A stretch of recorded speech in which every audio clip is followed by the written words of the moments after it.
Let's go. We're coming out firing today on all cylinders. Synthetic oil only. Folks, what happened yesterday with the deep state is freaking disgusting.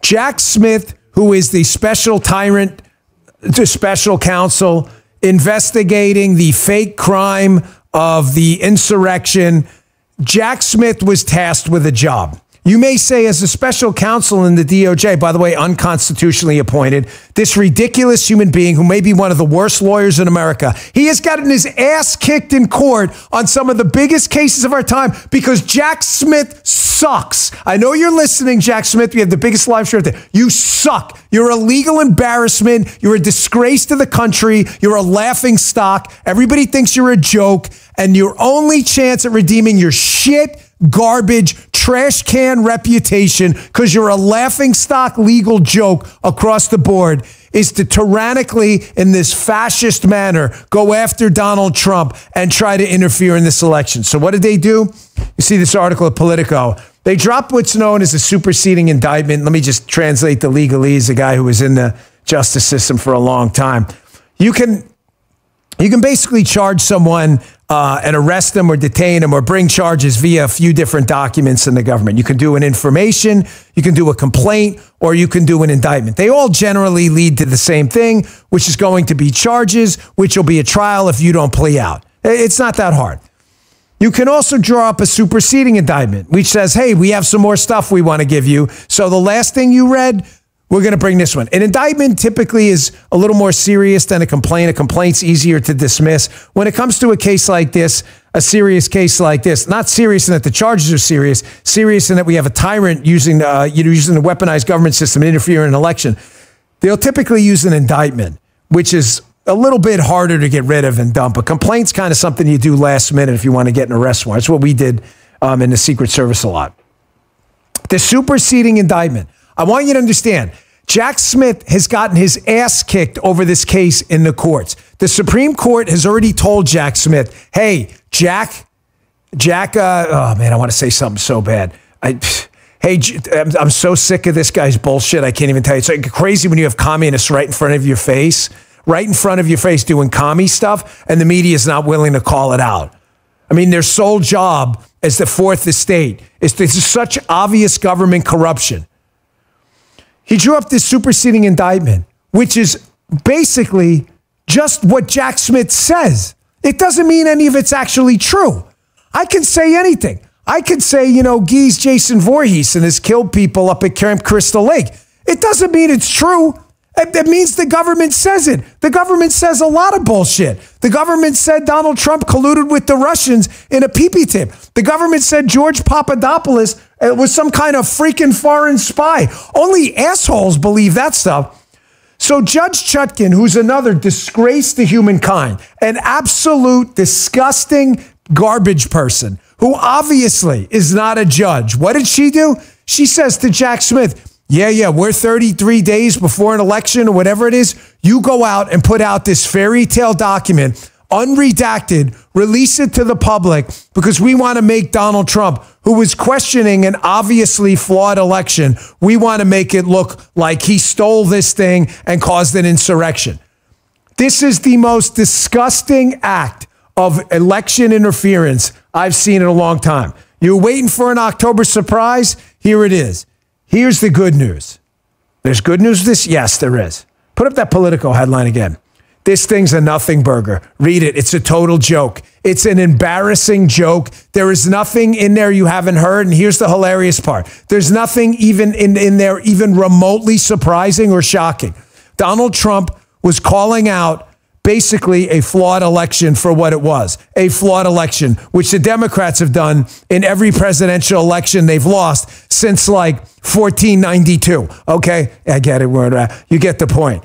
This is bullshit. The document is a laughingstock. It fell on deaf ears. It's not going to change a single freaking vote in the country. All Jack Smith did in this superseding indictment, which I've seen now, all he did is change basically the word, or public to private.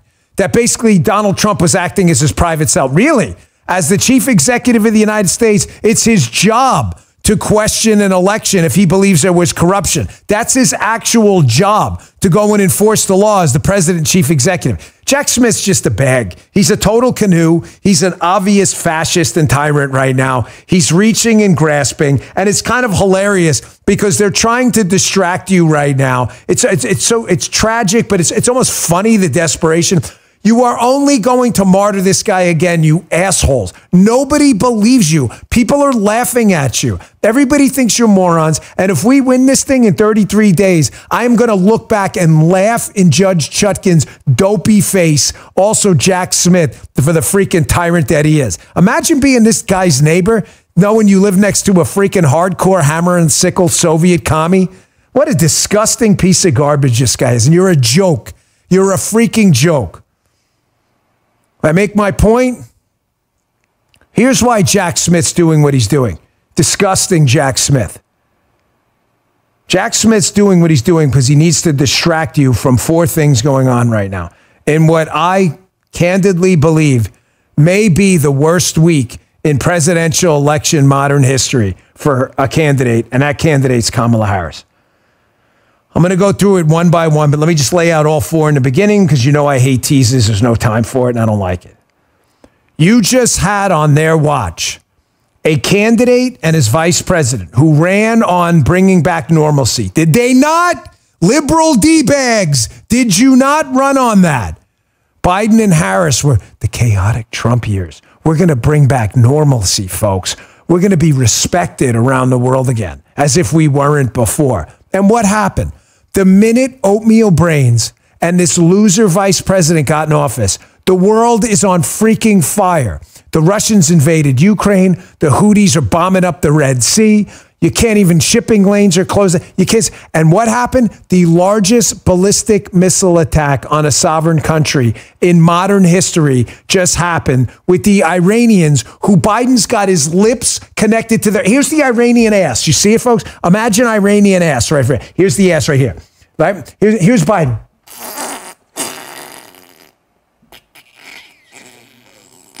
Surgically attached via like Gorilla Glue or Crazy Glue to the ass of the Iranians, you know Gorilla Glue stuff, right? It's surgically attached, kisses the Iranians' asses, and they tell him, go yourself, Joe. We're going to launch 181 or 21, whatever, ballistic missiles and start basically the beginning of what could be World War III in the Middle East.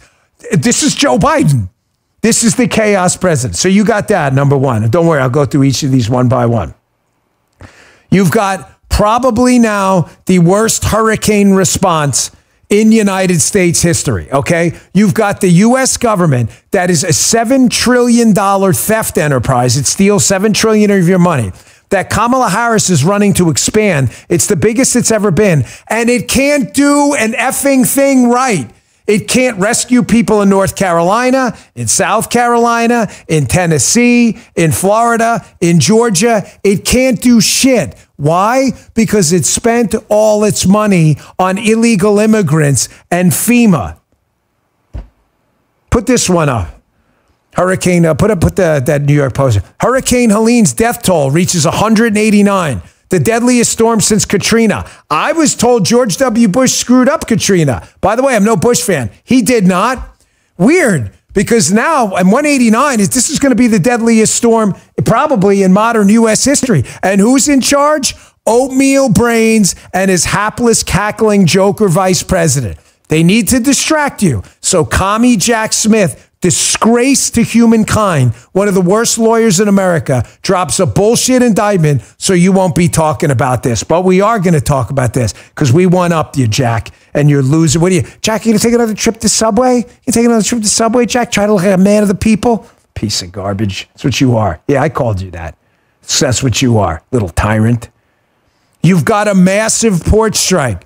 Biden's like, hey, I'm the union president. Did you see that video from Fox this morning? They go out to the rally. They're like, hey, who's voting for Kamala Harris? No, my show didn't stop. That's the sound of what happened. I thought he was the union guy. The union guy can't broker a deal. You realize the United States is losing billions of dollars a day as the ports are shut down? You've got both sides making ridiculous demands. No automation. That's an insane demand. No automation. And you got the other side who couldn't get a deal done. I thought Biden was a deal maker. I thought normalcy was around the corner. I thought he was the union president. Nobody likes this guy. He's a loser. The media doesn't want to talk about it. That's 3. Actually, I'm going to throw one more thing at 5. So we got through 3. Ballistic missiles, worst response to a hurricane in a modern American history. A port's closure costing us billions, going to shut down our economy soon. Here's number 4. And I'll throw one more in for good luck, right? This is what they don't want you to talk about. One of the worst debate performances you've ever seen. The numbers are in. The focus groups are in. Tampon Tim Walz, abs double T, humiliated himself in the Harris campaign. In case you were thinking, Kamala Harris is hapless, but I'll vote for her because I'm a Democrat. At least she has Tim Walz to give advice to her. It turns out Tim Walz is even dumber than she is. You had Obama pick the worst vice president in American history in Joe Biden, who then picked an even worse one in Kamala Harris, who managed to find someone even worse than her in Tampon Double T, Tim Walz. I will in a second. And then one more. This is the 5th thing I just threw in before the show. We now find out that the CBP One app, Customs and Border Protection app, we'll call it the Amnesty app. The Amnesty app, okay? Because that's what it does. Cat turd. We got to get on this, my friend. Cat turd. This is the Amnesty app. That's what it is. It's basically an app, and I'm going to show you a video on tomorrow's podcast, how easy it is to just go in the app. It takes 5 minutes. You produce no credentials at all, and they give you what's called an NTA, a notice to appear. If this sounds insane, that you can basically be a terrorist in some South or Central American country or anywhere, go to an app, put in no ID at all, make up a name, and then fly into the United States with a notice to appear. That's what it is. And then they found this out. This is all this week, folks. The New York Post article. DHS threat report, this is Biden's DHS, warns that migrants with terrorism ties will continue to exploit border crisis. Folks, if you're a terrorist, you just apply on CBP One, they'll fly you right in. Just fake your name. You fly right in. This all happened this week. I didn't even mention the 13,099 convicted murderers in the United States under Borders R. Harris. We'll get to that in a bit too. This all happened this week. Now do you see why these scumbags in the DOJ and these fake judges, fake, they're hacktivists. That's all they are. Now do you see why they did this to interfere in the election? It's not going to work, man. I'm telling you right now. I don't make predictions. Early voting is starting all over the country. Kamala Harris, look at this, 13,099 convicted of homicide, 15,811 convicted of sex assault, 425,431 convicted criminals under Borders R. Harris. You really think people voting right now are looking at this? I'm not talking about the liberals. You're insane. This is what you want. You love Jack Smith and the communism. You think independent voters are looking at this and you don't think they realize what's going on right now? Folks, you're not prepared for what's coming in this election. Talking to lefties out there. You're not prepared. Mike MC1234 says it. Vote early, folks. Get out there and vote. That Verizon, I had a long conversation with a tech friend of mine in my investment space yesterday. That Verizon outage, this is my opinion, I'm just putting you out there based on a couple of different things. That may have been some kind of dry run. If the polls go down on election day, don't say I didn't warn you. The Democrats are voting early for a reason. Get your vote and bank it today if you can. Bank it today. Bank it today. Folks, the J.D. Vance interview was one of my 5 things they're trying to distract you from. The J.D. Vance debate. It was an absolute disaster for the left. Every single thing they tried to maliciously make you believe about J.D. Vance, oh, he's weird, he's a radical, you now believe about Double T, Tampon Tim. Everything blew up for them. This was a disaster. Is it going to change the entire trajectory of the race? It doesn't have to. I said to you yesterday, VP debates will maybe target 0.5 or 0.25% of the vote. But that could swing the election in swing states. I want you to watch JD at his first post-debate appearance yesterday in Michigan, talking about and hammering home the message that independent voters, I think, are starting to see right now if you're still undecided. Kamala Harris is in charge. She's still the border czar. She's been in charge for 3.5 years. Stop pretending you have nothing to do with the chaos. You are the chaos. Kamala Harris is the chaos queen. Check this out. I got to be honest, I feel a little bad for Governor Walz. And the reason I feel bad for him is because he has to defend the indefensible, and that is the record of Kamala Harris. And think about this. For the past 8 weeks, Kamala Harris, who never won a Democrat primary vote, has gone around the country saying that she is on day one going to tackle the affordability crisis that's making it hard for you to afford groceries, housing, and everything else. She says on day one, we're going to make energy prices lower for American consumers. And on day one, she says, we're going to tackle the instability and conflict all over the world. Well, Kamala Harris, day one was 1,400 days ago. What the hell have you been doing that whole time?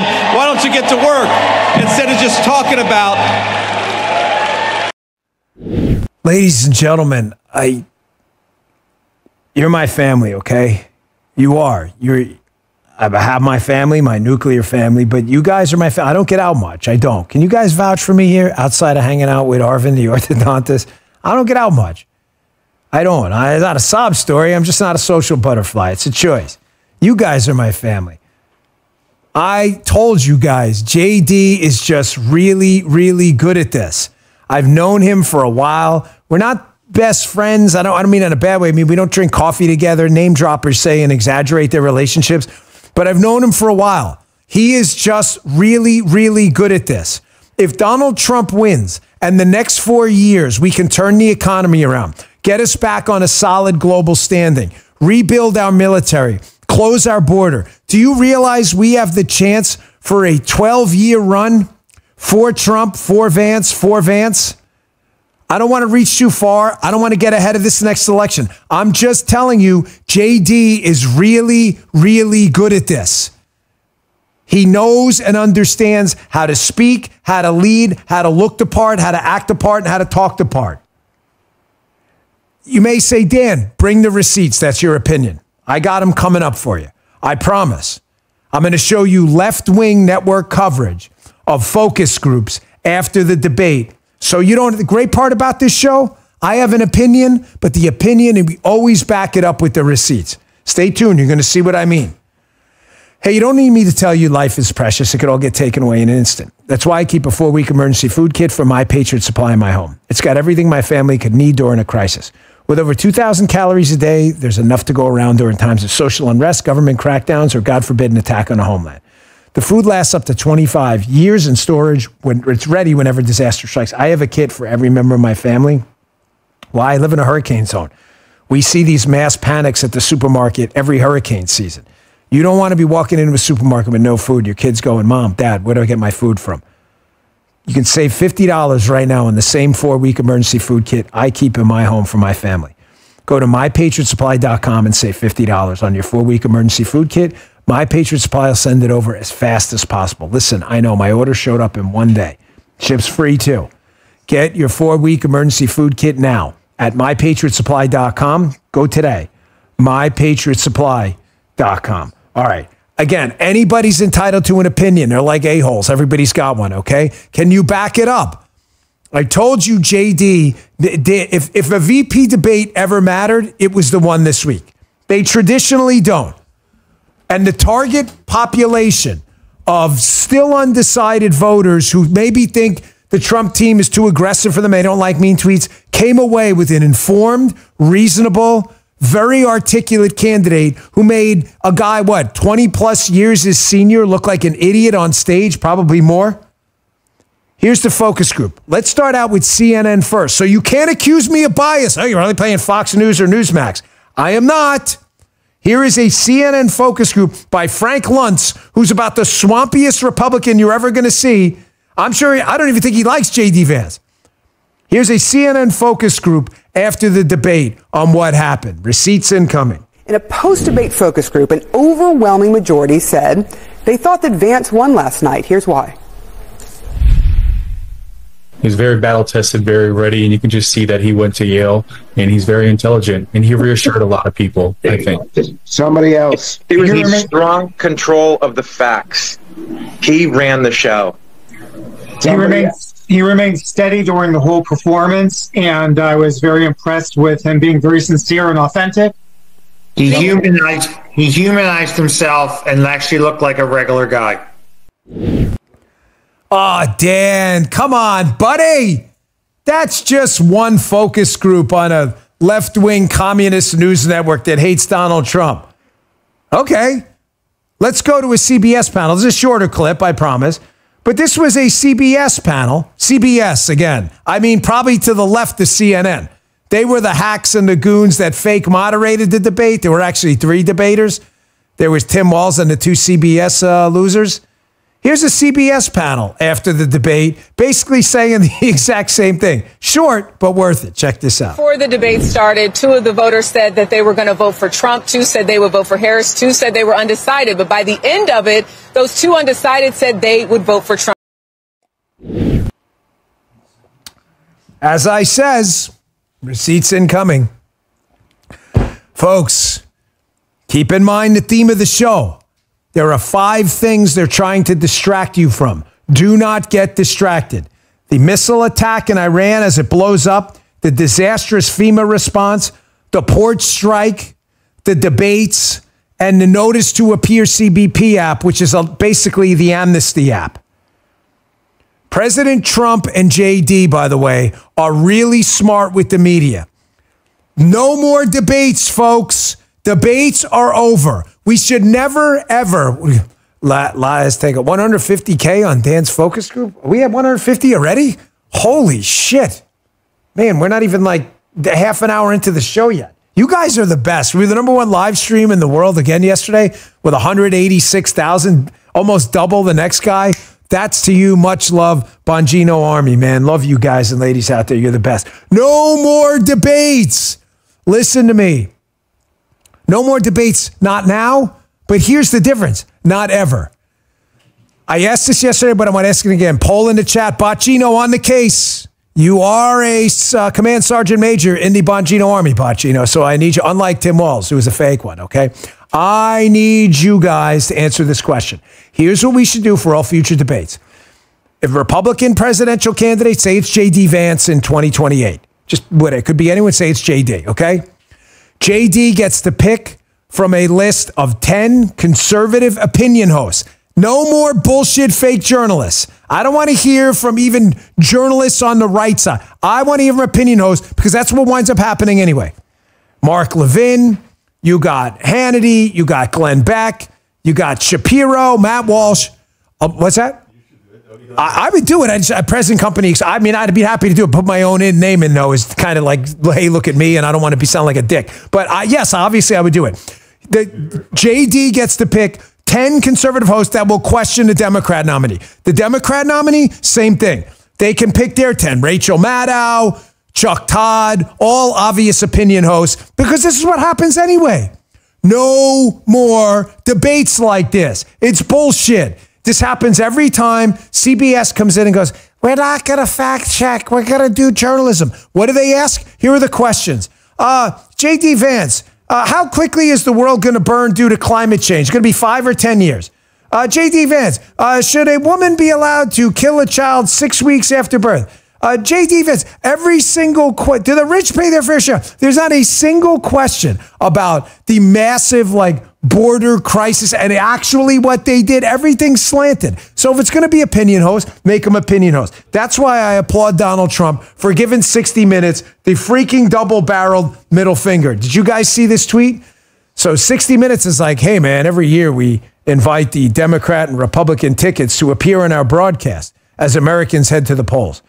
They note that this year, Vice President Harris has accepted, but President Trump has decided not to participate. Why the hell would President Trump sit down with freaking 60 Minutes, the Sir Network? Why would they?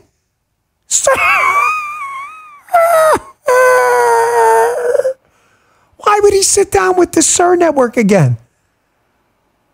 Why would he? What is he, nuts? It'd be crazy. If President Trump accepted this, I had to tell you, I would have to question his mental capacity. President Trump's a very smart guy. Very smart guy.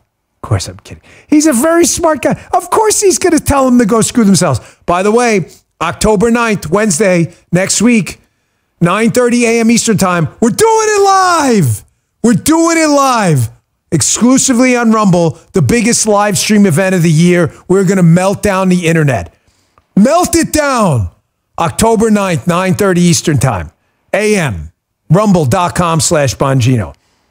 Bongino Army, spread the word. Anita, get on that. McGroin crew, on that. Be there. Tell your neighbors. Tell your friends. It's going to be the best thing you've ever seen, this Rumble channel. Maybe we'll ask him about the Sir Network. Here's President Trump yesterday, beautifully nailing 60 Minutes to the wall. It says, you know what? When you guys apologize for lying about me being spied on and the Hunter Biden laptop fiasco, maybe I'll consider talking to you again. Yes! Good move, President Trump. Check this out. CBS is saying that you have pulled out of a planned interview on 60 Minutes. I'd just like you to address that report, and if you indeed are not doing the interview, explain your reasoning why. Well, right now they came to me and would like me to do an interview, but first I want to get an apology because the last time I did an interview with them, if you remember, they challenged me on the computer. They said the laptop from hell was from Russia. And I said it wasn't from Russia, it was from Hunter. And I never got an apology, so I'm sort of waiting. I'd love to do 60 Minutes. I do everything. I mean, I do you right now, right? And you're tougher than 60 Minutes, frankly. The laptop from hell was from Hunter. It wasn't from, so I haven't gotten, if you remember Leslie Stahl, we got into a little bit of an argument on the camera talking about that and other things. And, you know, they really owed me an apology. Oh, they owe him a big apology. This guy's taking no prisoners with the media right now, and neither is J.D. Vance. No more debates, because they're not debates. They are paid hacktivist commies muting microphones and fake fact-checking people while giving the communist ticket for president a pass on every bullshit lie they tell. That's not a debate, folks. It's a communist interrogation. It's not a debate. And there's no reason we should subject our candidates to this idiocracy anymore. I got to play this before we take it. Folks, you want an encore performance of the infamous Leslie Stahl? Leslie Stahl, who really, honestly, folks, should resign from media permanently. She said this will forever mark her career, that she pretends to be a journalist on 60 Minutes, which pretends to be a news program, and that they actively covered up two of the biggest scandals in political history. The deep state spying on Donald Trump. We know the names of the spies. Everybody knows it. And the Hunter Biden laptop letter where the intelligence community colluded to steal an election. That they actively covered it up. Leslie Stahl's name will only be associated with disgrace from this second on. We will never allow her to recover our reputation. Check this out. Him walk out of a store, and he's walking with a ice cream. And the question the media asks him, what kind of ice cream? What flavor ice cream do you have? And he's in the midst of a scandal. He's not. And he's taking, of course he is, no. Leslie. Come on. Of course he is. It's the biggest, second biggest scandal. So, the biggest scandal was when they spied on my campaign. They spied on my campaign. There's no real evidence of that. Of course there is. No. It's all over the place. Leslie, Sir, they spied on my campaign and they got caught. Can I say something? You know, this is 60 Minutes, and we can't put on things we can't verify. You won't put it on because it's bad for Biden. We can't put on things we can't verify. Leslie, they spied on my campaign. Well, we can't verify It's been totally verified. No. It's been, just go down and get the papers. They spied on my campaign, they got caught. No. And then they went much further than that, and they got caught. And you will see that, Leslie, and you know that, but you just don't want to put it on the air. As a matter of fact. Leslie Stahl, a freaking embarrassment. Look at this. Imagine being this pathetic, disgusting woman right now, who she can go back very easily and look at the 4 FISA warrants falsely testified to, all false information, in front of a foreign intelligence spying court to spy on the Trump campaign. We have the name of the spy. You can read my books. I have the name. They're all cited. You can't verify it? You can read my book. It's all footnoted. I wrote 4 books on it. Oh, unbelievable. Unreal that this woman continues to be taken seriously by communists. Even communists should be embarrassed of this woman. Listen to me, Trump campaign. Never, ever go on 60 Minutes again until Leslie Stahl is fired, openly mocked. I mean, how she survived after that interview in television and kept her career is just astonishing. She should have been gone from the media, out of him. I'm not suggesting anyone fire. I don't care. I watch the show to laugh. That's it. Nobody actually takes him seriously. 5 things they're trying to cover up. This debate performance and the hack media's role in it was one of them. Last break, and I'm going to get back to a lot more, including Politico. Again, just humiliating themselves, folks. The media is so worried about the fallout from this debate, I can't even tell you. Hey, probably the number one question I get from listeners is, how do I get in the conservative fight in that parallel economy? Where are my dollars going? Well, a lot of these credit card companies are funneling millions to left-wing causes and candidates, hoping you don't notice. But now you have a choice. Coin is America's conservative credit card. Find them at COIGN.com. Don't forget the G. With every transaction, you help Coin advance conservative causes and charities at no cost to you. Coin empowers us to take back our country with every swipe. It's a great-looking card, too. It's bright red with We the People on the front. Coin works everywhere Visa's accepted and comes with a 100% U.S.-based customer service guarantee and consumer protections. It's the only card worthy of your wallet. So start earning cash back while fighting the liberal agenda today. Apply now at Coin.com. That's COIGN.com. Just do us a favor. There's a How Did You Hear About Us box. Click Dan Bongino. Terms apply. Go to coin.com/disclosures for full details. Thanks, Coin. And our last spot today, one of my favorite companies. You got a picture for them? Yeah, show a picture of my gym. I post some workout videos once in a while because it's my social media. If you don't like those kind of things, I'm not bragging to anyone. I'm an old rotting carcass of meat that's falling apart. I just hope it inspires a few people to get in the gym. This is part of my setup. You'll notice it's from Jacked Up Fitness. I love Jacked Up Fitness. This all-in-one machine is the smoothest I have ever used. Folks, I've used all-in-ones before. Honestly, they're pretty awful.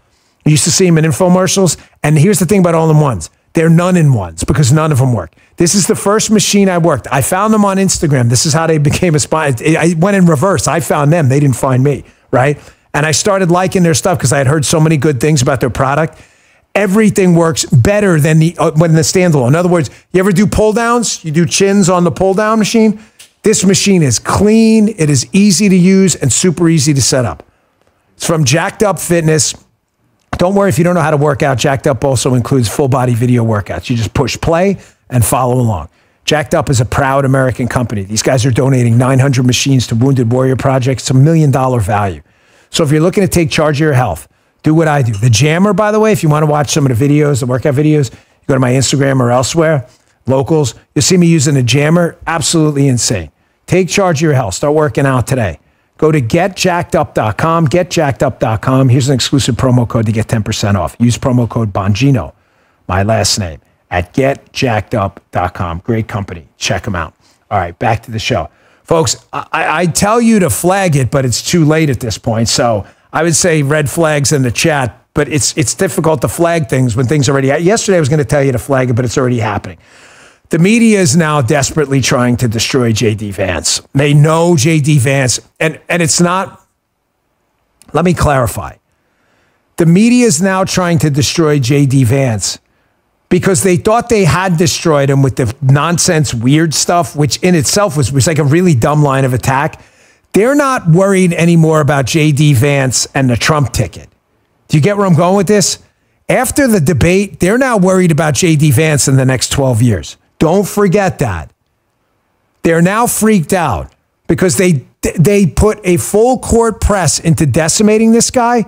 And now he's the second most popular Republican in the country. And everybody sees him as this rising star in the party. They will do anything to destroy him. I was going to tell you to flag it, but they already started it. Look at this ridiculous Politico piece. So here's Greg Price, a good guy, saying, Politico says J.D. Vance's beard is toxic masculinity, while Tim Walz's bulging eyes show his passion. This is so freaking pathetic. Laughing my ass off. Here, yes, J.D. Vance, this is Politico. Vance is the first White House wannabe to wear facial hair. Research indicates that voters see beards as more masculine. It can be positive to some, but to others, especially women, it can be negative, conveying aggression and opposition to feminist ideals. This is real, folks. This is real. I love Seth and the Babylon Bee, but this is not the Babylon Bee. This is actually real from Politico. J.D. Vance's evil beard, ladies. That beard's coming for you. Be very careful. It's going to sprout like, remember that movie, Cloverfield, where that little beast sprouts the little like spider things? J.D. Vance going to sprout the spider thing. It'll come after you in the subway and scratch you and your eyes are going to pop out. But don't worry. Tim Walz, who looked like Elmer Fudd looking for wabbits, don't worry, his wide, bulging, weirdo eyes and the strange faces and gesticulations and jazz hands, they note that this is real too. Eye popping can sometimes be a sign of surprise, but for Walz, it revealed his intensity, folks, like during an exchange about abortion. Yes, you were right. He is really passionate about killing them babies. You were 100% correct. This is real.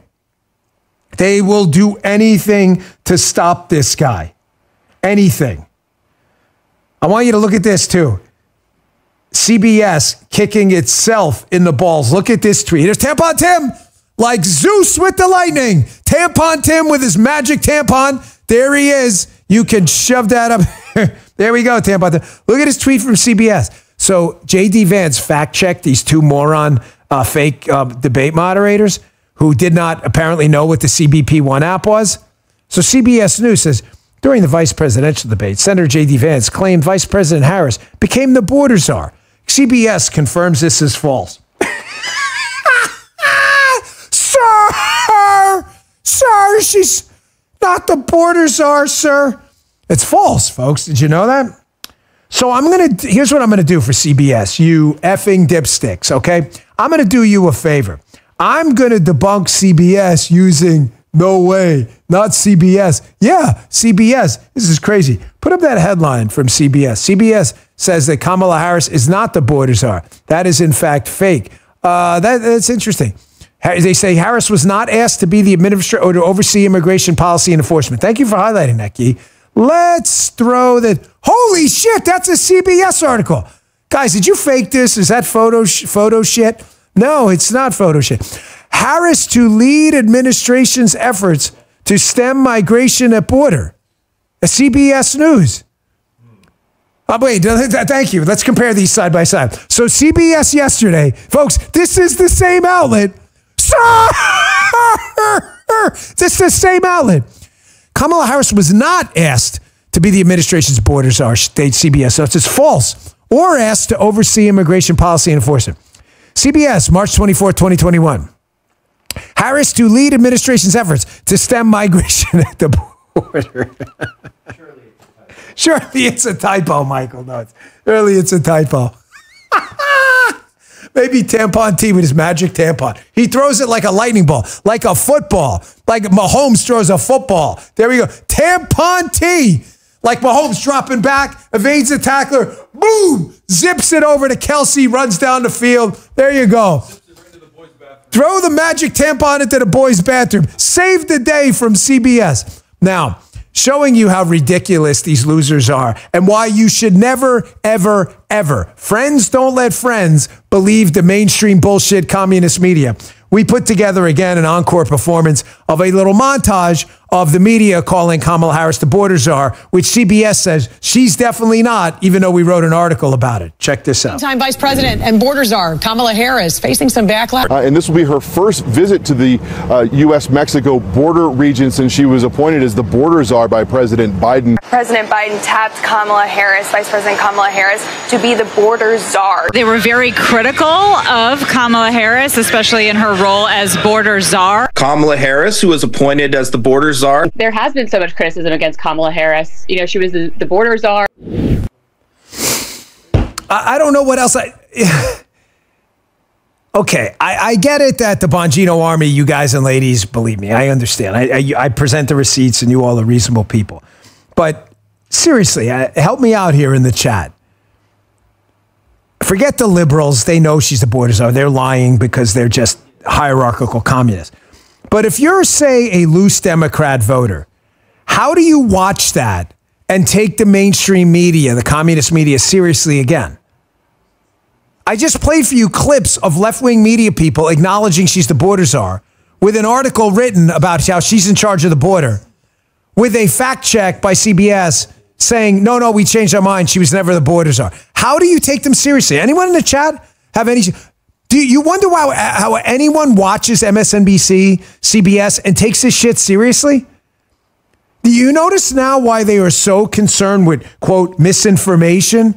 Because they don't want you to pay attention to where the disinformation and lies are coming from, which is exclusively from them. Here's what else they're trying to hide.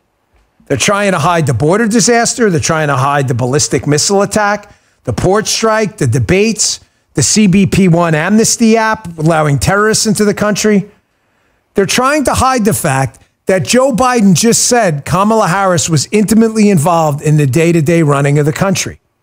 Yeah, the running of the country into the ground. The reason you're suffering at the pump, at the grocery store, there's crises after crisis overseas. The reason the border's open, there are terrorists in the country, there's a crime crisis in American cities, is because of Kamala Harris.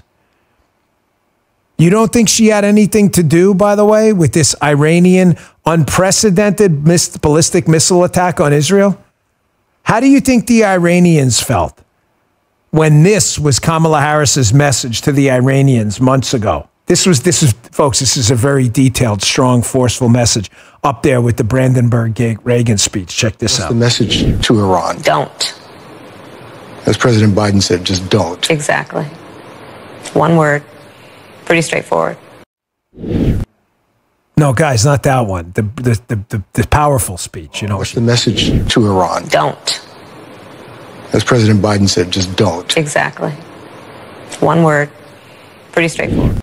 You guys, that's the same one. You just played the same. There is no. Oh, I'm sorry. I have a note here.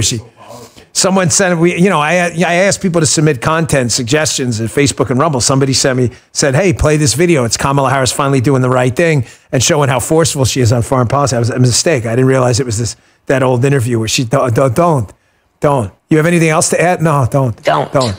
This is so powerful. This is what I tell my 12-year-old daughter. If she says to me, Dad, can I drive the car right now?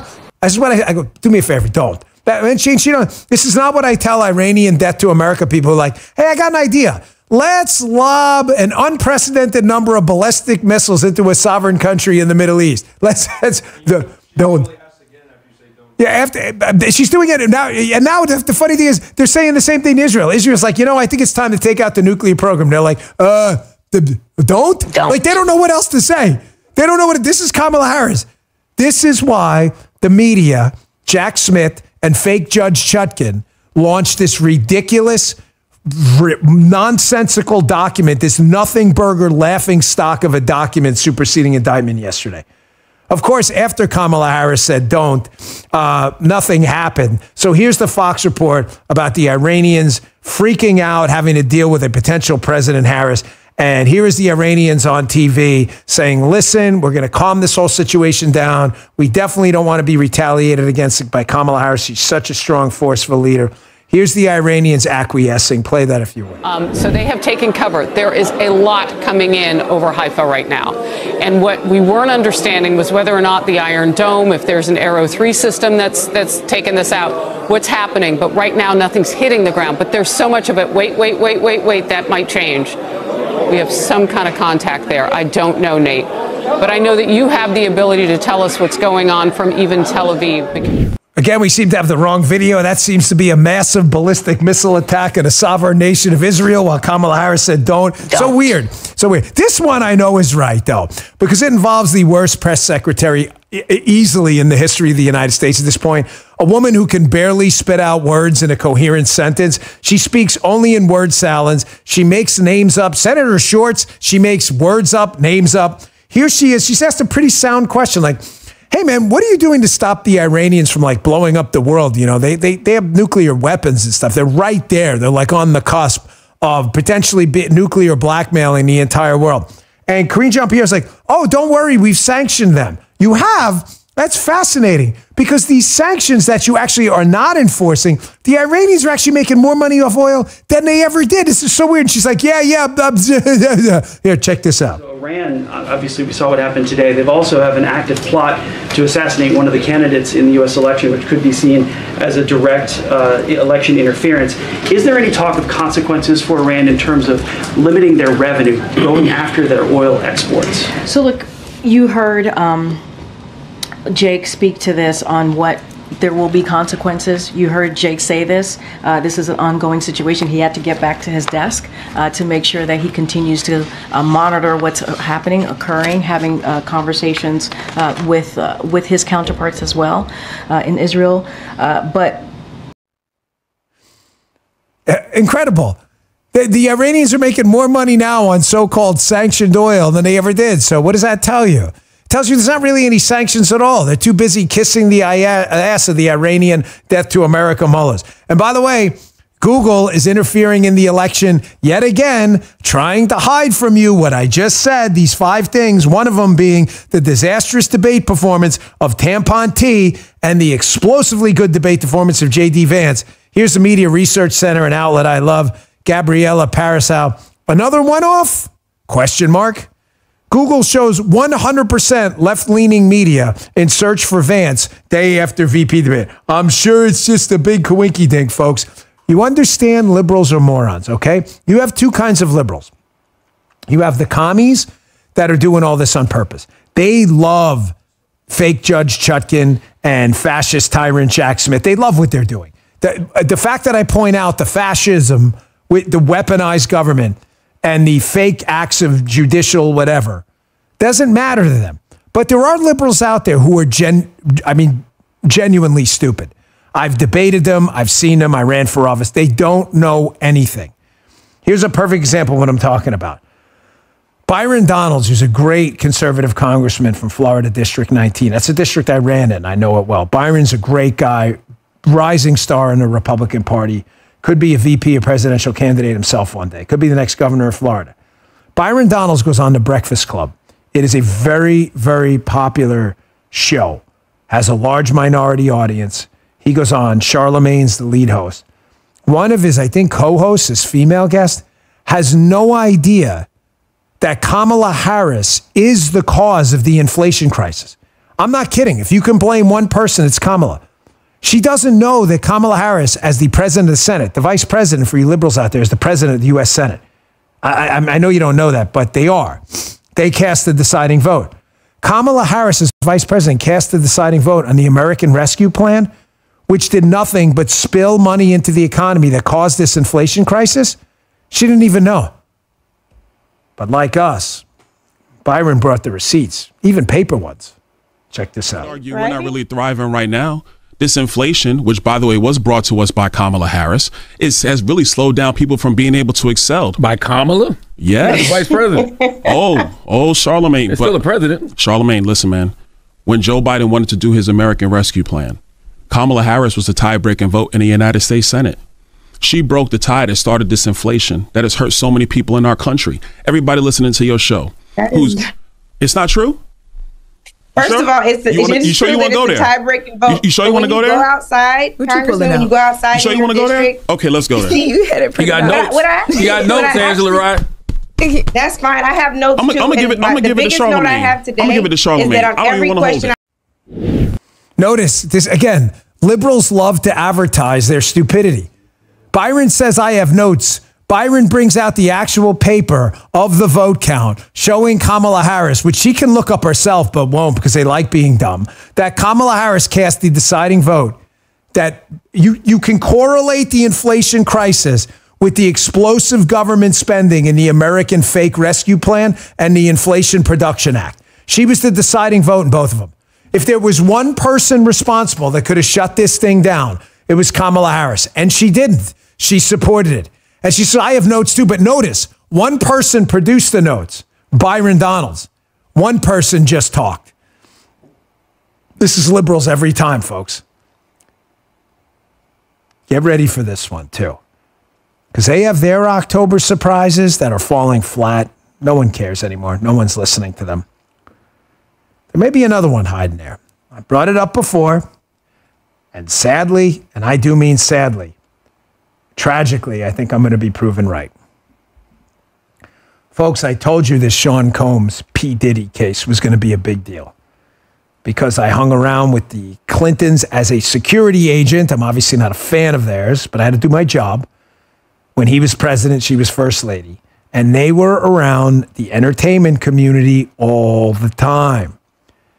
I'm not suggesting they're involved directly in this. I'm telling you, I have zero doubt there are significant politicians and left-wingers and business people and donors who are probably going to show up in this Sean Combs case. And there are probably a lot of powerful people trying to make this go away. Receipts incoming again. Again, everything's an accusation, just like with Jack Smith. It applies both ways. Here's an attorney working on this case, a guy by the name of Tony Busby. He's got a little update on this. Sounds like something I told you? Check this out. Even before the indictment of Sean Combs, we had received a small volume of calls and had screened a handful of cases. After the indictment of Sean Combs and the announcement that we were pursuing these claims, the floodgates opened. People who wouldn't otherwise, for a variety of reasons, are now stepping forward to make their voices heard and to pursue justice. But no, most of these people are scared. They fear backlash in their communities. They fear backlash in their own families. They are afraid of retaliation from the perpetrators and their associates. They are rightly afraid for their own personal safety. I expect that through this process, many powerful people will be exposed. Many dirty secrets will be revealed. Many powerful people be exposed, many dirty secrets revealed. There were a little October surprise sitting out there right now, maybe an early November surprise. New York Post, folks. Don't say I didn't tell you. Porno allegedly showing Diddy with more famous A-list celebrity being shopped around, lawyer says. Really? Really? Better start asking questions. Let me show you one more comic relief. Remember Jim Acosta? He was always a contender in the dopey media talking head Olympics. However, he's become so irrelevant, it's hard to even include him in the media anymore.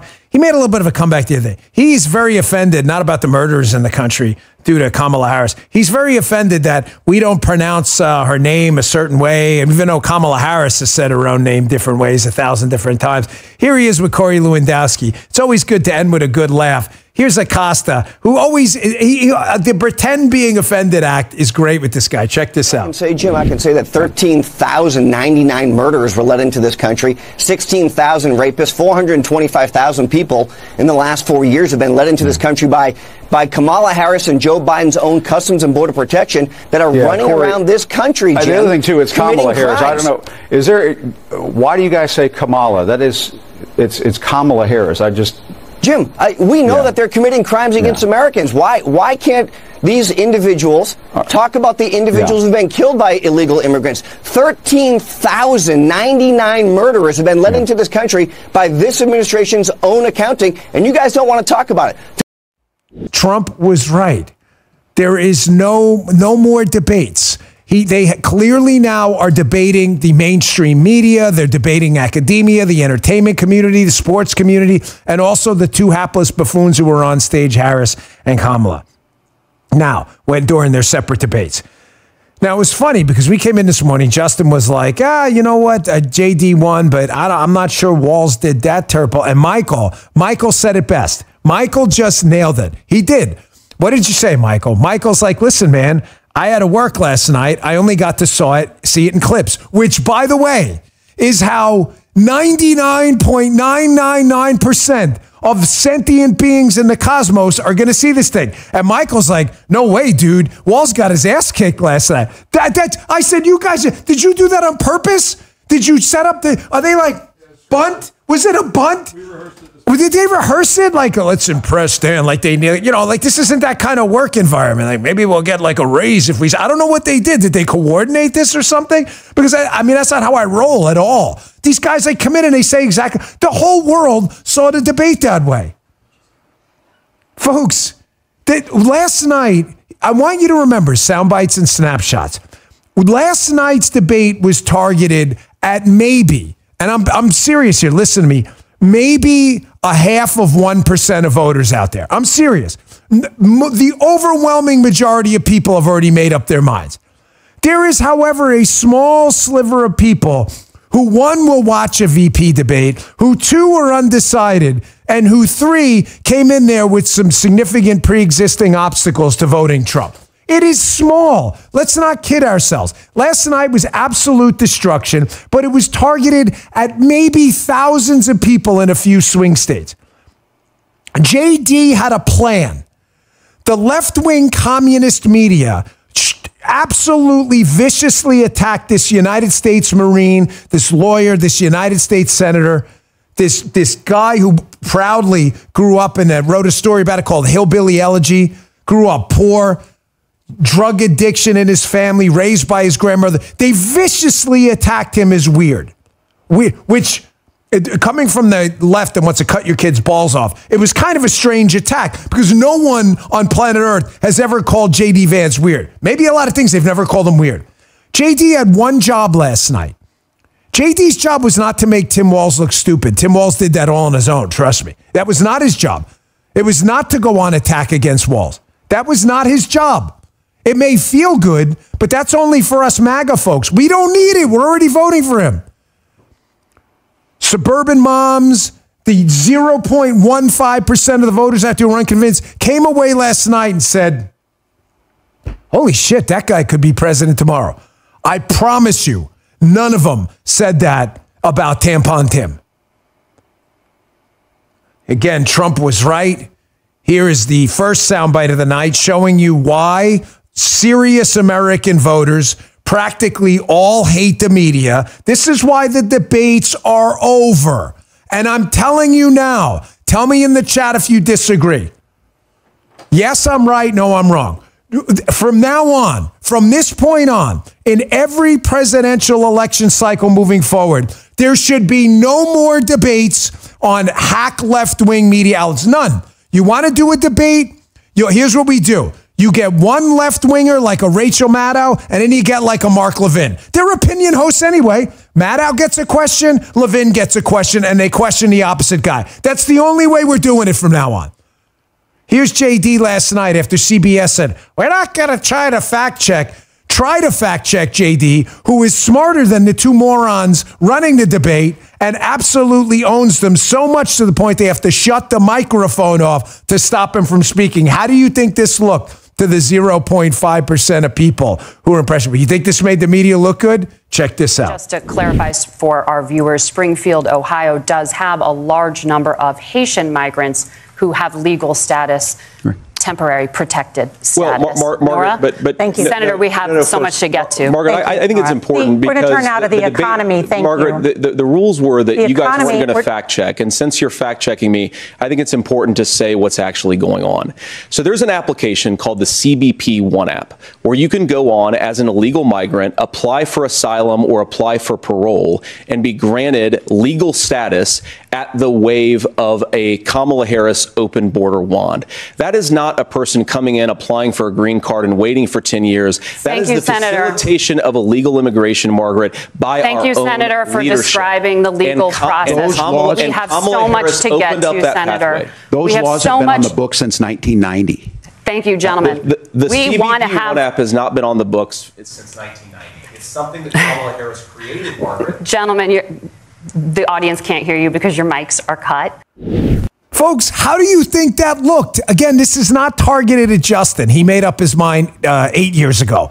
Michael, Evita, me, or anyone. We don't vote Democrat like that. We're good. You've got to view it through the objective lens of snapshots and sound bites and the 0.5% who frankly don't know what you know about politics. It's not their fault. They're busy working for a living. Look, Bocino, wow, 99.7%. Thank you, Bocino, on the case. How do you think that looked? Where JD accurately states that's all made up. That CBP1 app they're using to fly people into the country, you can call it legal all you want. It is illegally legal. They're just making people, they're coming in going, yeah, just come in illegally by the app and we'll say it's legal. Just like Obama, who said, hey, we can't do this DAPA thing. And, and then he said, well, I have a pen and a phone. JD was right. This is why we're not doing any more debates. So I'm going to go back and forth. So that's a soundbite, a longer one. It was great for JD, but I honestly don't think it was the best one. I'm going to show you. It was great. He had so many good ones I had to pick, but I'm trying to think early for do the homework here about what's going to last and stick here.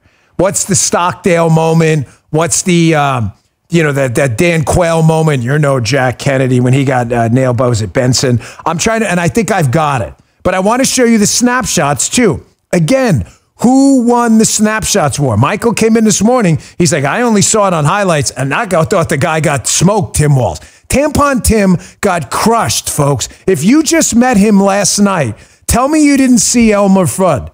You see a wabbit? Look at this cat. Look at his picture. Do you have that picture for me? Here it is. Tell me, this is the snapshot the entire night. Does this guy look like president? The president of the United States? Folks, I knew a guy growing up. He's a hardworking guy. He used to sell some bread hot dogs in New York to put himself from law school. He looked more presidential. His name was Mike. He was a nice guy. Who is this guy? You see a wabbit? What the hell is? Look at this guy.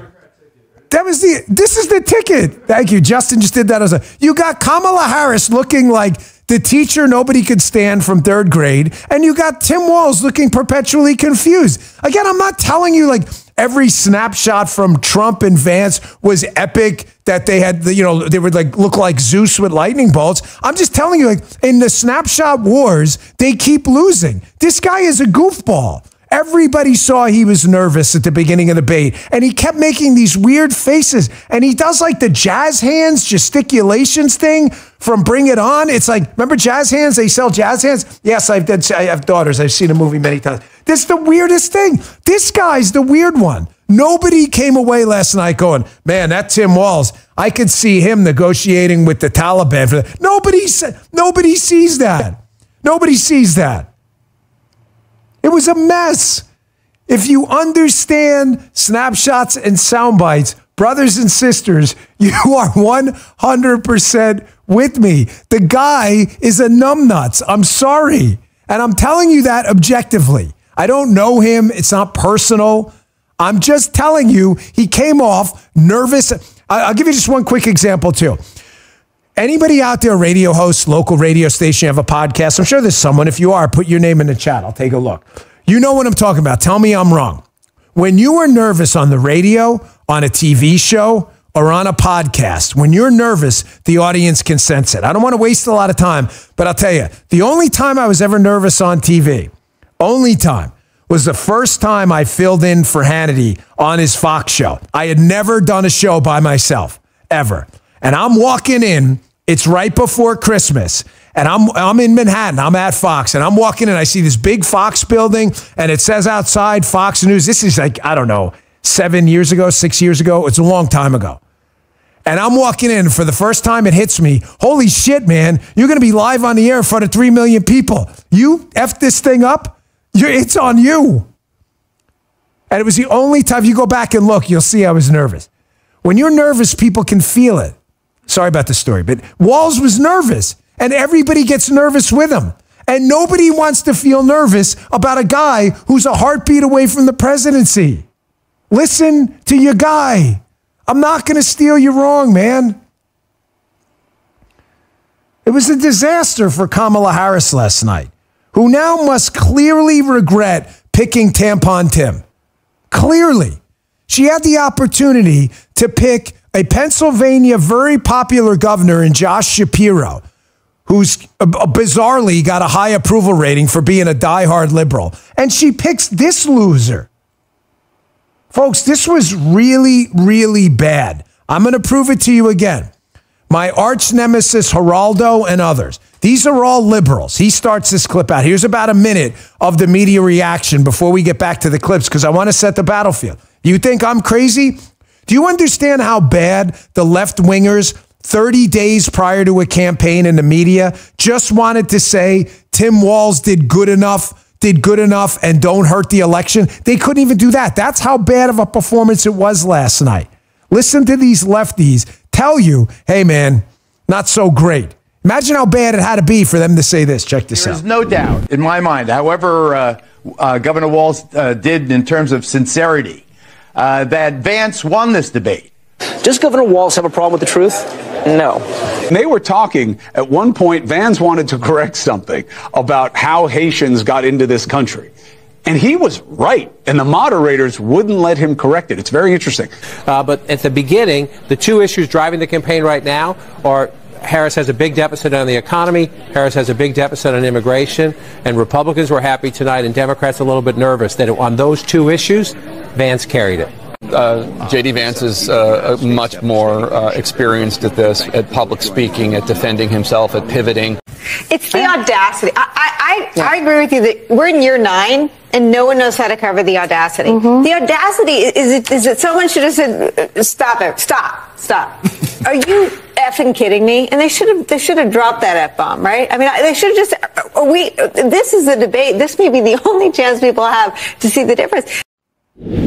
Nicole Wallace is the biggest grifter in politics, okay? The woman you heard at the end used to pretend to be a Republican while she was making money off the Republican Party and the grift. And then when it dried up, because she was so grotesquely incompetent, ask anyone in the business who knows her, she wound up going over to NBC. Do you see the word salad at the end? She's apoplectic because she understands that everything she's done in the grift to try to destroy Donald Trump, everything she's trying to destroy J.D. Vance is starting to evaporate as Trump closes in on a lot of polls, takes the lead in others, and their last opportunity to hit the 0.5% that could decide this election in Nevada and elsewhere, folks, they lost it last night.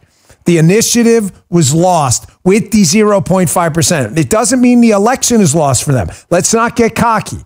But the debate last night, I saw a couple people, conservative friends of mine, love them to death. But I'm telling you, the analysis was wrong. They were like, I saw what was one guy wrote at IJ Review.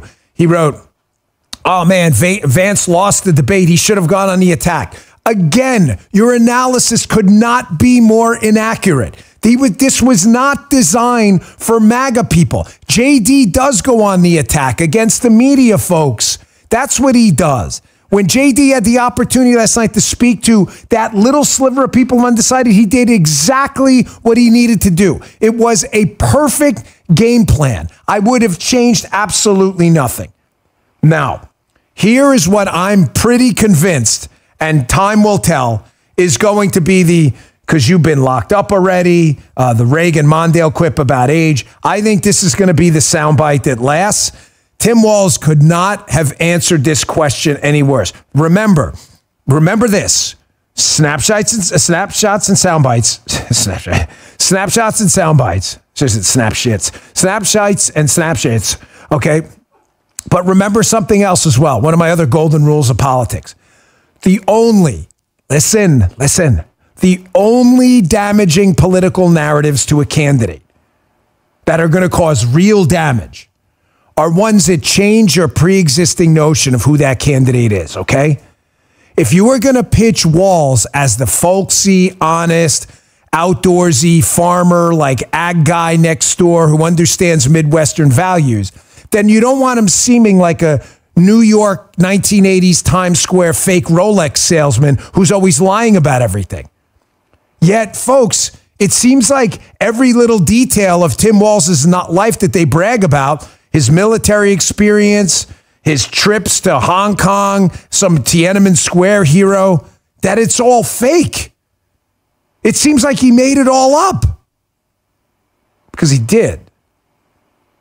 Watch this clip last night. where he's asked a question about claiming he was in Hong Kong while the Tiananmen Square protests were going on.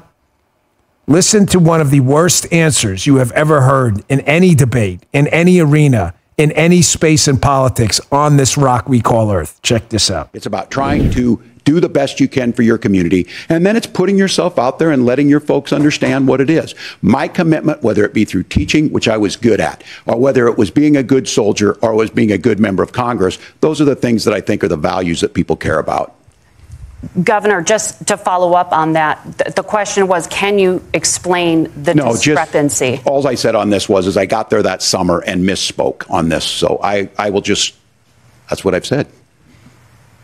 So I was in Hong Kong and China during the democracy protests went in. And from that, I learned a lot of what needed to be in governance.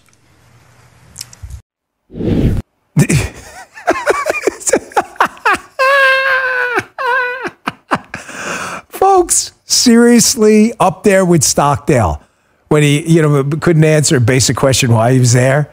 This has to be maybe the worst answer in a vice presidential debate. It's up there with Dan Quayle looking like a deer in headlights when he called out about the Jack Kennedy line. He should have fired back some bomb and he just couldn't do it. Walz doesn't know what to do. And he hilariously, at the end of it, hilariously, after saying he lied, basically admitting it, I misspoke, meaning he lied about being in Hong Kong during Tiananmen Square. Then at the end says, I learned a lot from it. You learned a lot from what, dipshit? You weren't there. You just said you misspoke. Am I crazy, Justin? He just said he wasn't there. I learned a lot from it. I'm going to be like, you know what, man? I learned a lot from that live stream we did for the VP debate last night. We learned a lot about the tech. Justin's like, bro, we didn't do a live stream. There's a number of reasons for that, folks, by the way. But no. We learned, dude, we didn't do it. There was no stream last night. It didn't happen. What is he talking about? All right, I got to move on because I'm going to get, you know me, yesterday I get caught up in stuff. And I love you. I got a lot more to get to. My IMHO, kids, that one's going to be the takeaway. That was really bad. And there's no way you're undecided came away from that going, this is the next president. No, could be. No chance. Dinesh D'Souza's new movie, Vindicating Trump, exposes reasons the left and the Democrats hate Donald Trump so much. The film shows you that they call him a tyrannical dictator because they know Trump is the one Republican that can stop him. So they got to stop him first. Check out the trailer for Vindicating Trump. It's awesome. Go see it. Learn how Trump's not only a successful businessman who rebuilt the New York skyline, but a cultural icon who can mobilize the people against the radical left's anti-American agenda. In Vindicating Trump, see how Trump fought the authoritarian regime in Washington and got things done for the American people. The film highlights how they tried to bankrupt him with lawsuits and jail him with indictments. It's an amazing piece of work. There was even multiple assassination attempts on his life, but Trump's unstoppable. Vindicating Trump reveals Trump as the one man who can stop the radical left from destroying what's unique and good about America. It's an incredible film. Check out his leadership. We need it now more than ever. Don't miss Dinesh's new movie, Vindicating Trump. It's in theaters now. Get your tickets at vindicatingtrump.com. That's vindicatingtrump.com. Get the tickets today at vindicatingtrump.com. Rated PG-13, maybe inappropriate for children under 13. Check it out. Really, really good movie. Okay, folks, here is JD again, doing what had to be done last night. Remember the snapshots and sound bites theory. I'm sorry to keep beating it up, but it's really critical. Even some of my own crew, they don't understand. Don't view it through your own lens. Here he is last night doing what he had to do. There are portions of America that are undecided who are incredibly falling for the media, communist media, entertainment community, athletic community. They're lying that Kamala Harris is somehow a change agent. But no one ever asks change from what? JD's job last night was to go and convince people who don't know this, bizarrely, that Kamala Harris is in charge now.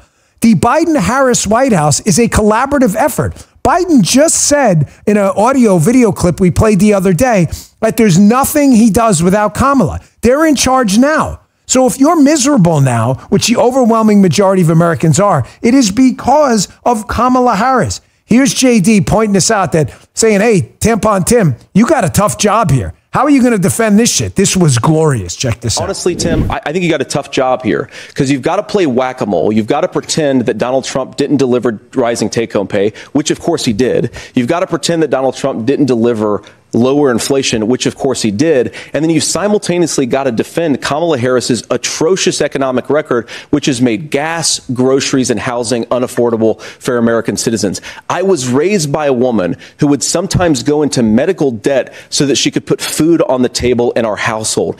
I know what it's like to not be able to afford the things that you need to afford. We can do so much better. To all of you watching, we can get back to an America that's affordable again. We just got to get back to common sense economic principles. Is there a way you can just pause that video? I don't even care what point. Just pause it at any point, put it on a screen. Not only, again, is the soundbite there, is the soundbite incredible. Where JD put, notice what's the soundbite, folks? Honestly, Tim, it's an interactive show. The soundbite is the whack-a-mole part. That you need to. He puts an image in your head because almost everyone out there, anyone play whack-a-mole growing up? You grab the padded hammer thing, you whacked a mole on a game. We've all played it at the arcade, the bowling alley. We all know what whack-a-mole is. So JD does this masterful thing. Leave that up a second. Where he puts an image in your head of whack-a-mole and everybody understands what it is. You hit one, another one comes up. And then he goes out and lays out why he's telling you to think of whack-a-mole. He's telling you to think about whack-a-mole, which we all know, because all of your miserable problems right now are caused by the guy on stage's running mate, Kamala Harris. You try to whack out playing for whack-a-mole, playing for for gas prices, and then you finally get your tank full, and now you can't buy groceries. Boom, you whacked a mole for groceries. You got 100 illegal immigrants in your community committing crimes, and you don't have Martha's Vineyard people to ship them out. You whacked that mole, and then next thing you got crime breaking out from the Freedom Fund, Let It Rip Kamala Harris people, who was, by the way, the governor of Minnesota when the riots broke out and did nothing. Now, look at a screenshot. The snapshots are terrible too. Who looks presidential and who looks like a freaking goofball? The answer is obvious, folks. There's almost no screenshot we can take where JD doesn't look like a potential president and Walz doesn't look like FUD. Where's the rabbit, man? Really, rabbits? None. Almost no. We could do this all day. This was an absolutely masterful performance. Now, I told you I was going to bounce back and forth. Snapshots, sound bites. Here's a snapshot as well. Another one. This is a little thing, but it matters. J.D. Vance, again, is a tech investor, a Marine. He's an attorney. He's a United States Senator, best-selling author, had an award-winning movie about his life, a survivor of really horrible poverty growing up, grew up with drug problems in his family. The guy is an amazing guy. Whether you vote for him or not is up to you. He's on the ticket. I'm just telling you, until you watch Hillbilly Elegy, don't attack the guy's character. Watch the movie and then make an informed decision. What I'm getting at is JD is a confident, strong guy who could be president tomorrow. And he does things just naturally, even little things. This may not seem like a big deal, but it was. Here's the end of the debate. JD does what he has to do, respectfully shakes the guy's hand, and JD's like, my mission is done here. Thank you, I'm out. He had his 5-paragraph order. He's a U.S. Marine. What's Tampon Tim do? It looks like he's waiting for direction. Play this video. He doesn't know what to do. Check this out. Important things. And that's why President Biden tomorrow is heading to North Carolina and South Carolina and Florida and Georgia the next day. And here we see the vice presidential candidates there. Tim Walz standing a lone man behind his lectern. Ed, give us your last thoughts as we watch here as... You see JD, like JD has a mission here. Like JD walks off the stage when I forget what point in the debate that was. It doesn't matter. Things. But Tampon Tim just doesn't know what to. He doesn't know what to do. He looks like confused. He's got his hands. JD, I think it was at the beginning, whatever. It doesn't matter. Like JD wants to do it. He doesn't. He shakes his hand. He walks off. Because Tampon Tim's just sitting there like, what am I supposed to do? What do they call that? The olive pose when you put your hands like in front of your junk or something like that. You notice how this matters. He looks goofy. Does this look like the president? Or could be president?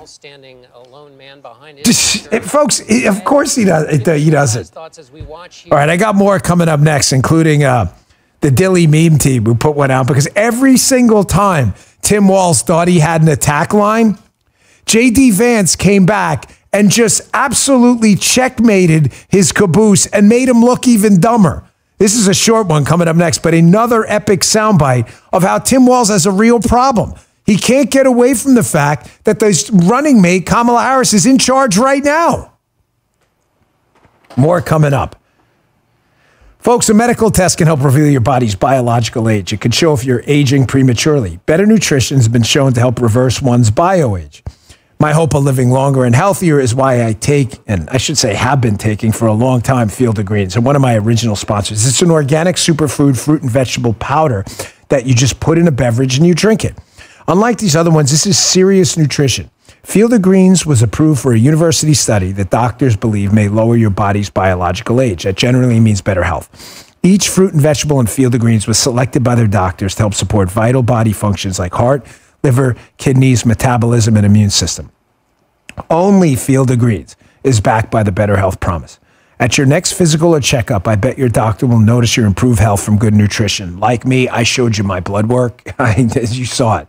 Join me in better health with 15% off and free shipping. I recommended this to a friend of mine yesterday. Go to brickhousenutrition.com/Dan and use promo code Dan.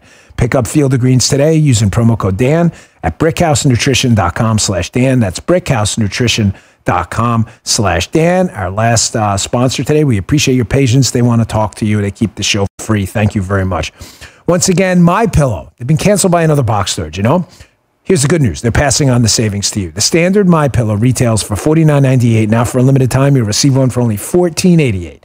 There's a limited 10 on this offer, so don't miss out on this amazing deal while supplies last. Order now using promo code Dan or call 1-800-637-4982. MyPillow is made with this patented adjustable fill. It adjusts to your exact individual needs. Regardless of your sleep position, it helps keep your neck aligned. It holds its shape all night long so you get the best sleep of your life. But that's not all. Get their 6-piece kitchen or bath towel sets, only $25. The brand new mattress topper as low as $69.98. And their famous MyPillow bed sheets for as low as $25 and a lot more. So go to MyPillow.com or call 800-637-4982. Use promo code Dan and get huge discounts on all the MyPillow products, including the standard size MyPillow for only $14.88. That's the lowest price ever. Once again, MyPillow.com or call 1-800-637-4982 and use promo code Dan. Don't delay. Order today. Thanks, MyPillow. Thanks, Brickhouse. We appreciate it. Okay. This is the Dilly Mean team put this together. Here's another. This is a short one. But again, JD had a job. Remind miserable Americans who are miserable, not because of what they did, but because of what Biden-Harris did. People who are miserable right now because of what they did. Inflation, public safety crisis, crime crisis, Biden and Harris. Iran now sending the largest ballistic missile attack into Israel. Who's in charge now? Kamala Harris and Biden. Watch JD absolutely smoke this buffoon and turn it around on him. Check this out. You yourself just said Iran is as close to a nuclear weapon today as they have ever been. And Governor Walz, you blame Donald Trump. Who has been the vice president for the last 3.5 years? And the answer is your running mate, not mine. It was at this moment that he knew. He fucked up. Yeah, oh yeah, he did. Oh, he knew all right. He absolutely knew. Folks, they can't get away from this. Tim Walz cannot escape the fact that he's running with the current vice president. This is JD's job on every issue. So now we know that there are 13,099 convicted murderers in the country while Kamala Harris is a border czar. But they're in the country illegally. And border czar Kamala Harris does nothing about it. She's been in charge for almost 4 years. We know there are 15,000 convicted sex offenders getting ready to prey on your friends and family in the country right now That's 5 per county in the entire United States because Kamala Harris, the border czar, is sitting on her ass doing nothing. And she wants to escape any accountability for this at all. JD, of course, understanding illegal immigration is a big issue, did exactly what he needed to do in another damning soundbite where he points out the fact that the border czar is in charge right now. She just doesn't want to do jack shit about it. Check this out. My point is that we already have massive child separations thanks to Kamala Harris's open border. And I didn't accuse Kamala Harris of inviting drug mules. I said that she enabled the Mexican drug cartels to operate freely in this country. And we know that they use children as drug mules. And it is a disgrace, and it has to stop. Look, I think what Tim said just doesn't pass the smell test. For 3 years, Kamala Harris went out bragging that she was going to undo Donald Trump's border policy. She did exactly that. We had a record number of illegal crossings. We had a record number of fentanyl coming into our country. And now that she's running for president, or a few months before, she says that somehow she got religion and cared a lot about a piece of legislation. The only thing that she did when she became the vice president, when she became the appointed border czar, was to undo 94 Donald Trump executive actions that opened the border. This problem is leading to massive problems in the United States of America. Parents who can't afford health care, schools that are overwhelmed. It's got to stop, and it will when Donald Trump is president. Did you see about, 10, 15 seconds in, where J.D. Vance points out the fact that there are drug mules using little kids to traffic drugs into the country, despite CBS trying to fact check him on that? And Tim Walz actually looks over and almost like nods in approval. Oh, look at this. Hat tip producer Jim, who sent this over this morning. Is that from CBS, that article? No, it isn't. Is that for, oh, holy shit, it is. Mexican drug gangs using more children as, is that a CBS article? Jim, is that from, no way. It's from CBS. I was not kidding. Like I wasn't part of my show prep. It was Jim. CBS wrote an article about the CBS moderators trying to fact check JD, suggesting that Mexican drug gangs are using more children as mules. It's right there. It's on CBS. This is why you don't debate with these idiots. And what does JD do? Again, debating 3 people. And makes all 3 of them look like buffoons. And Tim Walz, who doesn't look presidential at any point, is again sitting there, almost nodding in approval, realizing he got dog walked again. Dog walked. Get the leash, folks. Dog walked. Kamala Harris's campaign this morning, make no mistake, is wishing, hoping, praying that a time machine is invented in the next 30 days so they can go back and redo their VP pick and get Shapiro from Pennsylvania. This may be one of the most disastrous picks we've had for VP in a long time. I mean, what a train wreck for this guy. There was nothing they could do.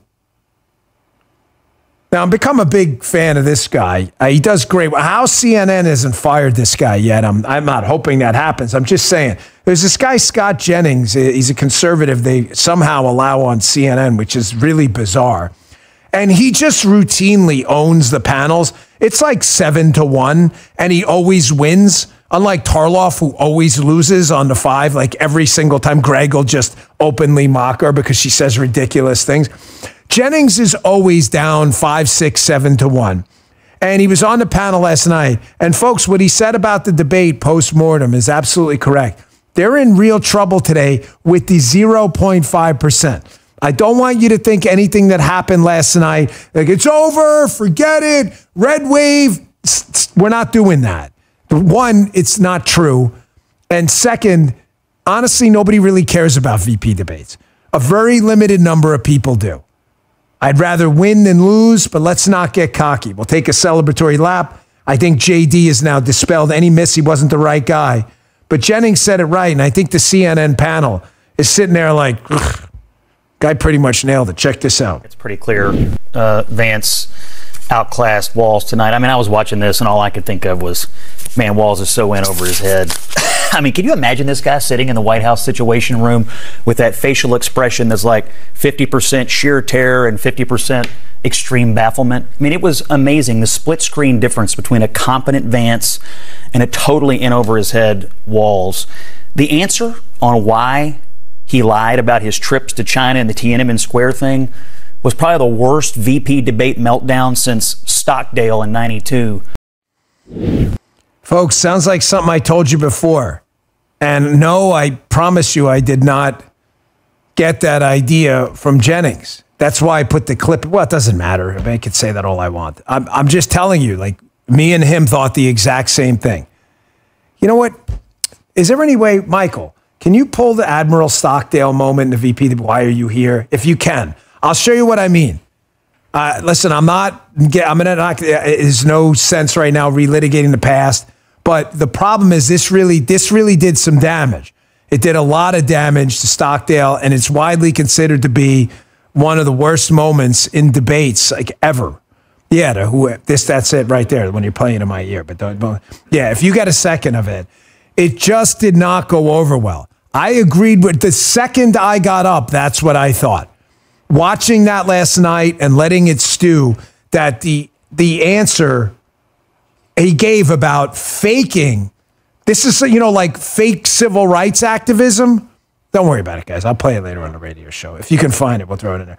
This was a really, really bad answer. I mean, we're obviously doing some stuff on the fly because this is such a busy show. We have these things called floaters, not to get off topic, but elements that I didn't put in on the rundown the night before. The whole show has been floaters. Right, folks, here's my notebook for today. We haven't even gotten, correct, guys, to the actual show. We're getting there.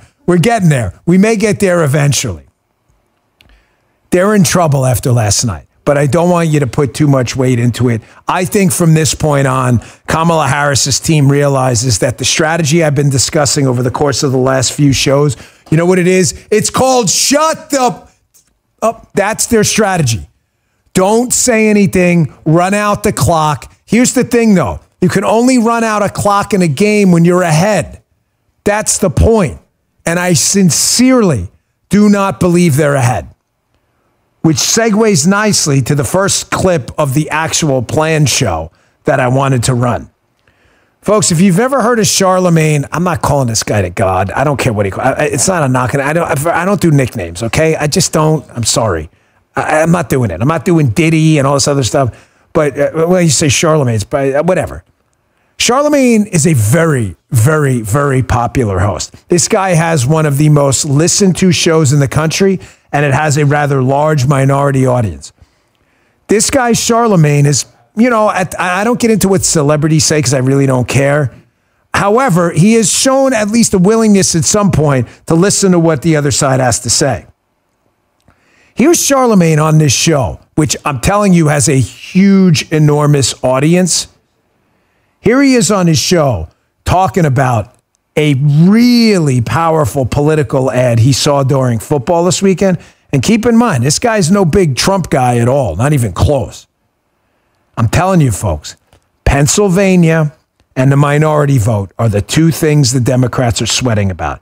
And now that they picked Walz over the Pennsylvania governor, and he blew it last night, now they better start focusing on the minority vote because this is getting ugly for them. Watch this. I'll tell you what, that ad they was running during the football games this weekend claiming the vice president supports funding gender transition surgeries for all prison inmates and migrants in the U.S., that was nuts. I don't know if it was... I wouldn't say nuts, but that was crazy. That was funny. I don't know if it was the backdrop of football, but when you hear the narrator say Kamala supports taxpayer-funded sex changes for prisoners, that one line, I was like, hell no, I don't want my taxpayer dollars going to that. I definitely see that. She did that ad was effective. Yeah, man, that ad was effective. Do you understand how listen, I ran in Maryland that has a very, very substantial black and Hispanic population. It is a deep blue state. I ran statewide for Senate. We got smoked. Did a little better in the congressional race, but still lost, whatever. The only reason I bring it up is, folks, I knocked on a lot of doors in Prince George's County. It is one of the wealthiest, largely black counties anywhere in the United States, anywhere. It has $1 million homes. It has some areas struggling. That's some middle-class areas. I knocked on a lot of doors there in the general election, obviously after the primary, because you want to try to convert some voters. We got crushed in that election. It was a three-way race. Knocking on doors teaches you a lot. These are really, really, really deeply religious, hardworking people. Again, not everyone. That applies to any race. White, black, Hispanic, Asian, Muslim, Catholic. I'm just telling you, there are an enormous number of black and Hispanic households who are religious, Christian, Catholic, Muslim, that do not want to hear about transgender prisoners, their money being paid to cut their balls off after they committed serious crimes. Yet the ad is real. Don't discount this. I don't care what celebrities say. I don't. It's not a knock on them. If they endorse Trump, great. If they don't like Trump, great. Do your thing. I'm just telling you, other people do. And it matters when guys like that go out on the show and are like, hey, man, cutting the balls off prisoners and sex changes, I'm not really sure that's my bag, man. Pun intended. Because it won't be your bag after they cut it off. That was totally unintentional, but it worked nonetheless. Here's another one. You got that Tom Cotton one? Tom Cotton coming over here. Tom Cotton, who's been doing an amazing job. When politicians do what we need them to do, great. When they don't, they're a -1. Tom Cotton went on another left-wing media channel this weekend. And this is what Cotton, JD, and others need to do. They need to constantly remind the American public that Kamala Harris is and always has been nothing more than a radical San Francisco political communist lunatic. How do we know that? Because we can just play clips of Kamala Harris. This is what we have to remind everybody about. There is no change agent here. There is only a communist agent here.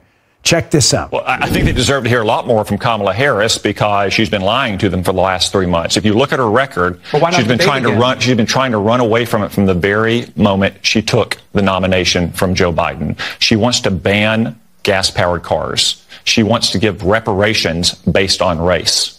She wants to ban fracking. She wants to take away private health insurance on the job. These are not positions that she took as a teenager in high school. These are positions she took as a 54-year-old woman running for president in her own right. That's the true Kamala Harris, a weak, dangerous San Francisco liberal. Kamala Harris is the one who owes the American people a lot more answers. Donald Trump can simply point at his record and say, for 4 years when I was president, we had peace, prosperity, a secure border, and we were respected around the world. That's what the American people remember. That's what they're going to get when they elect him again to the White House.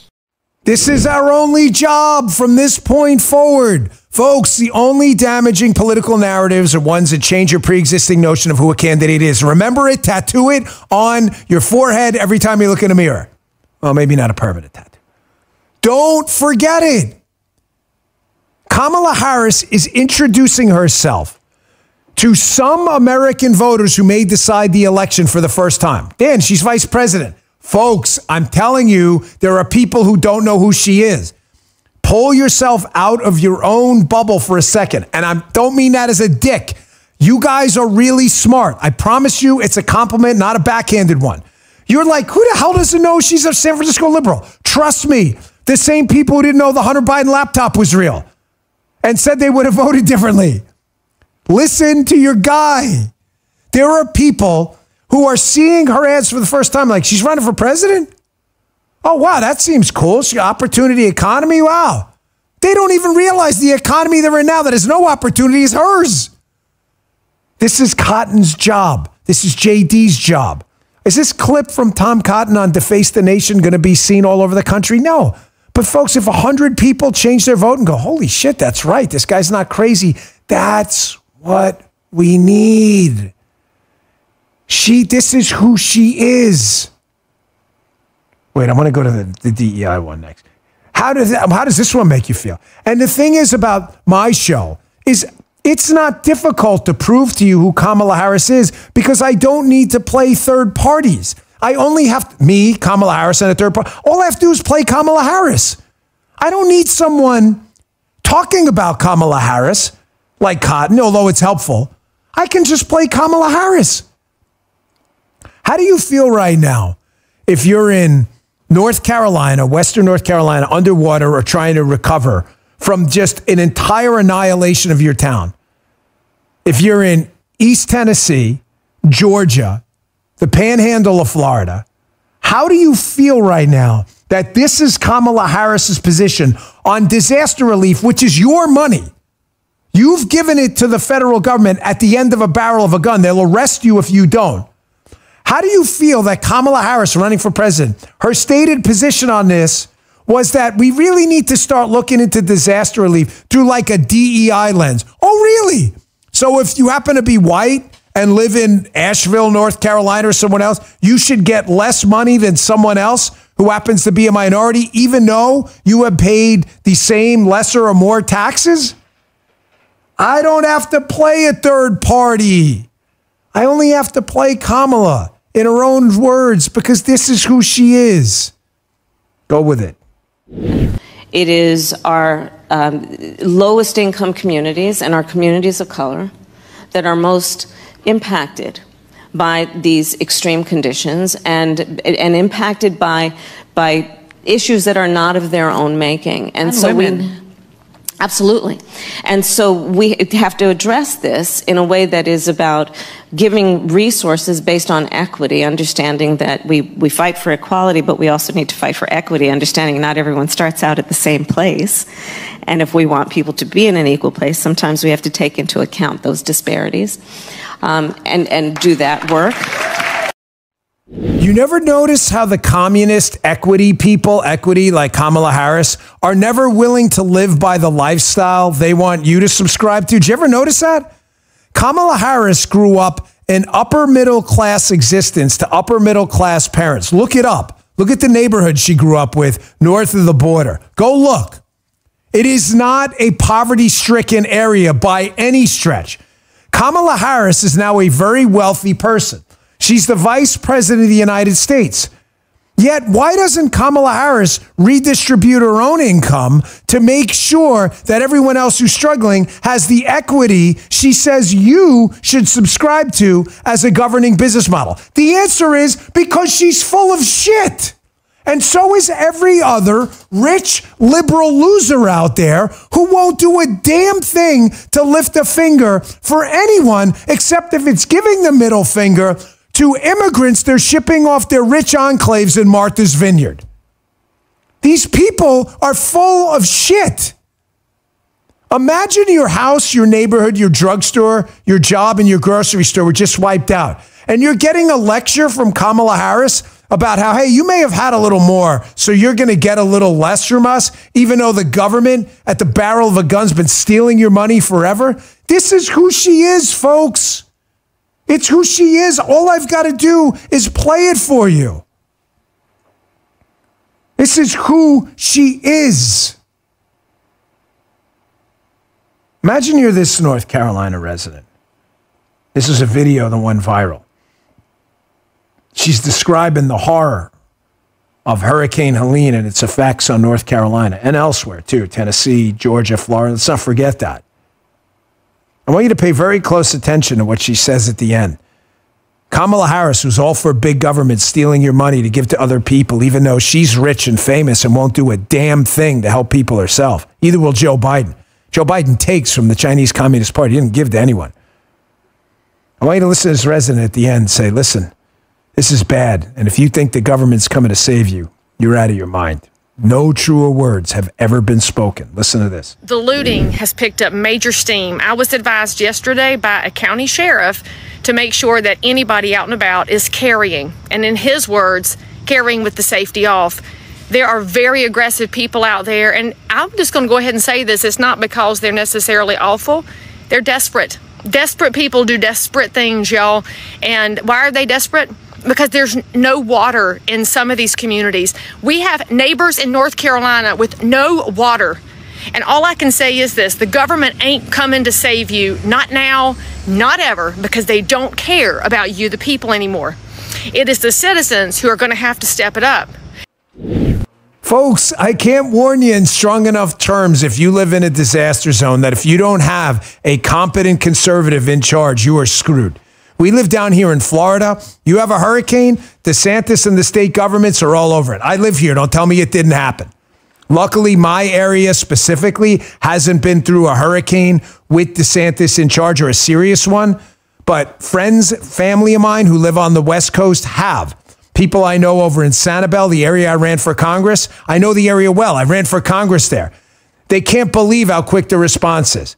This is what happens when you have a government limited in scope that understands it's to provide police services, fire services, some roads within the state, some court services, and be there in emergencies. And it doesn't try to do everything else because then it does nothing right. I want you to see this. This is important. I told you before about the Admiral Stockdale moment. And it's important just from a historical perspective, not from a critical one at this point. There's no point in doing that. But from a historical lens to understand how this was a really, really serious moment. Ask any political historian, they'll tell you this was pretty much the end of any political aspirations for Admiral Stockdale. He was on the stage in a debate, and I'm going to tell you, I placed the Hong Kong Tim Walz JD debate. I placed Walz's Hong Kong answer up there with this as one of the most destructive answers you possibly could have given. There were 1,000 ways to weasel his way out of that. He picked the worst one. But here's the Stockdale moment. I told you I'd show it to you. Check this out. Who am I? Why am I here?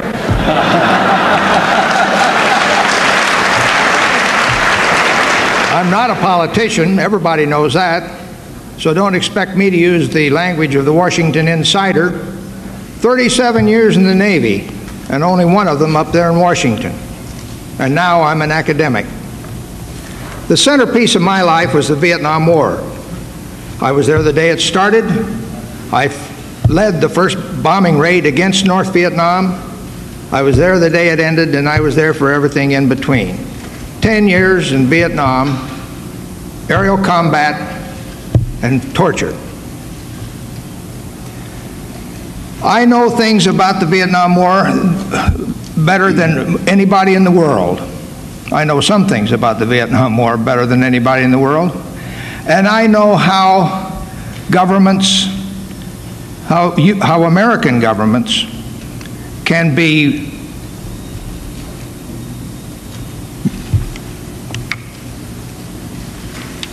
courageous and how they can be callow.